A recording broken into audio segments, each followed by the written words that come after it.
Hello everyone, मैं doctor Surabhi Maurya, gynaecologist. तो अभी मैं आपको बताती हूँ कि प्रेगनेंसी में बहुत सारी चीज़ें होती हैं। पहली बात है, जब प्रेग्नेंट लेडी की हम जैसे हमारे किसी भी कल्चर में, इंडियन कल्चर, बाहर के कल्चर में या किसी भी धर्म में हमारे कुछ सेट रूल्स होते हैं। जैसे प्रेग्नेंट लेडी को हम बोलते हैं कि उनको अच्छे से खिलाना है, उनको रेस्ट देना है, और दूसरी बात है ग्रहण के दिन निकालना नहीं है। बहुत सारे सभी कल्चर में रूल्स होते हैं। अभी मैं आपको कुछ बातें बताती हूँ which are really important, specially जब हम आज के सिनेरियो को देखते हैं। एक बात है, गर्भवती को खिलाना पिलाना ये तो सभी लोग करते हैं, लेकिन एक बात है, let us talk about facts. एक चीज़ होती है स्ट्रेस, जिसके बारे में किसी का ध्यान नहीं जाता है। अभी फैक्ट की बात ये है कि जैसे पुलिस वाले हुए या नर्सिंग स्टाफ हुआ, डॉक्टर्स हुए, या जो भी नाइट ड्यूटी करते हैं, वो सब स्टाफ के बच्चों में during pregnancy low birth weight, IUGR, early pre term birth और ये सब कॉम्प्लिकेशंस की ज़्यादा संभावनाएं होती हैं। कारण होता है स्ट्रेस लेवल। ठीक है, जितना ज़्यादा आपका स्ट्रेस लेवल होगा उतना ज़्यादा आपके बच्चे पर असर पड़ेगा। तो अब इसके लिए मैं अपने हॉस्पिटल में जो भी मेरी लड़की प्रेग्नेंट होती है उसको मैं 6-7 महीने के बाद में उसका 6 मंथ से उसकी नाइट ड्यूटीज़ बंद करा देती हूँ और उनको 7वें महीने से छुट्टी दे देती हूँ, क्योंकि ये स्ट्रेस वाला काम है। लेकिन ये तो इनका काम है जो बहुत ज़्यादा स्ट्रेसफुल है, लेकिन अभी डे टू डे लाइफ में भी स्ट्रेस की कमी नहीं है। इसका कारण क्या है कि अभी छोटे परिवार हो गए हैं, कोई बताने वाला नहीं रहता है। पहले परिवार बड़े होते थे, बड़े बुजुर्ग होते थे, 2 या 3 सेटअप बड़े बुजुर्ग होते थे, तो ईजी हो जाती थी चीज़ें। और छोटी लड़कियों को, जो गर्भवती लड़कियां हैं, उनको इतना स्ट्रेस नहीं होता था। बट अभी स्थिति बदल गई है। तो अब इसमें हम कर क्या सकते हैं? एक इसमें बात आती है कि आपको जो भी आपके डॉक्टर आपको एडवाइस करते हैं कि आपको जो सप्लीमेंट्स लेना है वो आपको लेना है। साथ में आपको सप्लीमेंट्स लेना है, जो एक्सरसाइजेस करनी है। पहली बात है, रेस्ट नहीं करना है, एक्सरसाइजेस बहुत ज़रूरी है। आपको हर तरह की एक्सरसाइज करना है, जो भी आपको हर प्रेगनेंसी यूनिक होती है, हर लड़की यूनिक होती है और हर बच्चा यूनिक होता है। आपके हिसाब से आपको एक्सरसाइजेस कस्टमाइज़ करानी चाहिए और वो आपको करना चाहिए। इसके अलावा एक और जो चीज़ होती है वो गर्भ संस्कार। पहले के ज़माने में सब घरों में अच्छे से पूजा पाठ कुछ अच्छे से हुआ करता था। अभी हमारे पास उतना समय नहीं होता है, ज़्यादातर लड़कियां वर्किंग होती हैं, उतना नहीं समय होता है कि हम हर चीज़ को फॉलो कर पाएँ। लेकिन ये एक ऐसा पीरियड होता है, जिस समय आपकी प्रायोरिटी आपका बच्चा होना है। आज के ज़माने में लोग 1 या 2 बच्चा पैदा करते हैं, तो डेफिनेटली आप कोई भी काम कर रहे हों, कितने भी बिजी हों, आप डेफिनेटली इस चीज़ के लिए अपना समय निकाल सकते हो।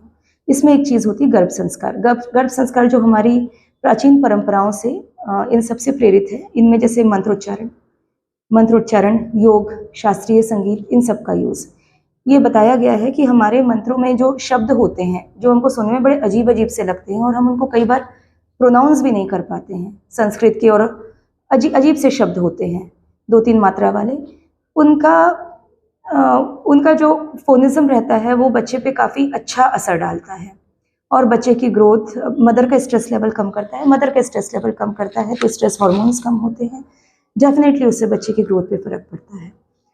तो इसके लिए इम्पॉर्टेंट है, देखिए, मंत्र, शास्त्रीय संगीत, योग, ठीक है। इसके अलावा सात्विक खाना और सात्विक पानी, ठीक है। अगर जैसे जो मदर अल्कोहल लेती हैं, जो हमारे छोटे शहरों में तो नहीं होता पर बड़े शहरों में होता है, अल्कोहल लेती हैं, ऑकेजनल भी लेती हैं पार्टीज़ में, या ड्रग्स लेती हैं, उनका बच्चों में बुरा असर होता है। सिगरेट पीती हैं, बहुत सारी मदर्स ऐसी होती हैं, तो हम उनको कहते हैं कि आप इस पीरियड में आपको ये सब नहीं करना है। तो इस हिसाब से आपको सात्विक भोजन लेना है, बिल्कुल सात्विक भोजन। किसी किस्म का पुराना रखा हुआ सड़ा गला नहीं खाना है, किसी किस्म का सब्सटेंस अब्यूज़ नहीं होना चाहिए। तो ये सब चीज़ें इंपॉर्टेंट है, ये आपके बच्चे की ग्रोथ के लिए है। अभी ये गर्भ संस्कार की बातें हैं, मुझे मलय भाभी की लिखी हुई एक बुक मिली है। इसमें काफ़ी, अब इसमें सब बातें, तो क्या करनी है क्या नहीं करनी है, इसके लिए एक सेट रूल्स होने चाहिए, ठीक है। मुझे ये बुक मिली है, गर्भावस्था में दे सपनों को आकार। This is a really good book. इसमें इन्होंने कंसेप्ट वाइज बताया है कि आपको ये चीज़ें करनी हैं, और आप ये बुक अगर आप पढ़ते हैं तो डेफिनेटली आपको इससे फ़ायदा होगा। और रही बात, इसमें आपको डिटेल में दिया है कि मंत्रों के नाम भी दिए हैं, अलग अलग हमारी भारतीय संस्कृति में अलग अलग धर्मों से मंत्र लिया गया है, और उसमें से कौन सा मंत्र आपके काम का है, कौन सा योग आपके काम का है और कौन सा ये आपके काम का है, ये इस बुक में है। होपफुली आप इसको एक बार पढ़िए और फॉलो करने की कोशिश कीजिए। गर्भावस्था के दौरान आप जिस भी धर्म को बिलोंग करते हैं, जो भी है सब में मंत्र होते हैं, सब में भगवान का नाम लेना होता है और वो अब अपने धर्म, अपनी संस्कृति के हिसाब से आप वो स्टार्ट कर सकते हैं। ये आप कीजिए, इससे काफ़ी फ़ायदा मिलता है। और मंत्रोच्चार हो या अगर आप या भगवान का, अल्लाह का ऐसा नाम लेना या जो भी रहे, वो एक इम्पॉर्टेंट चीज़ है, वो आपको कंटिन्यू करना है।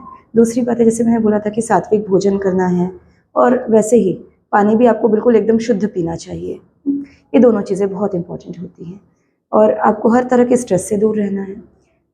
किसी किस्म के झगड़े झंझट में नहीं पड़ना है, क्योंकि इससे जो चीज़ें जो आपके हार्मोन्स होते हैं, स्ट्रेस हार्मोन, वो आपके बच्चे पे बुरा प्रभाव डालते हैं, बच्चे के इंटेलिजेंस को हार्म होता है, इंटेलिजेंस ग्रोथ सब चीज़ का इफ़ेक्ट होता है। तो आपको इन सब बातों में ध्यान देना है। इसके अलावा आपको 6-7-8 टाइप के इंटेलिजेंस रहते हैं, जैसे आपको सोशल इंटेलिजेंस हुआ, बेबी का फिजिकल ग्रोथ, मेंटल ग्रोथ, सभी चीज़ें इसमें इम्पोर्टेंट होती हैं।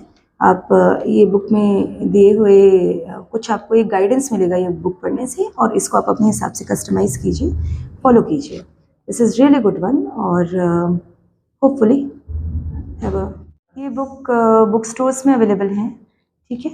और गर्भ संस्कार की क्लासेस भी चलती हैं, आप मलय भाभी की क्लासेस अटेंड कर सकते हैं और ज़्यादातर मेरे ख्याल से वीकली क्लासेस होती हैं। आप एक बार पता कीजिए एंड दिस इज़ सिस्टमेटिक, आपको इससे पता चलेगा कि आपको क्या करना है।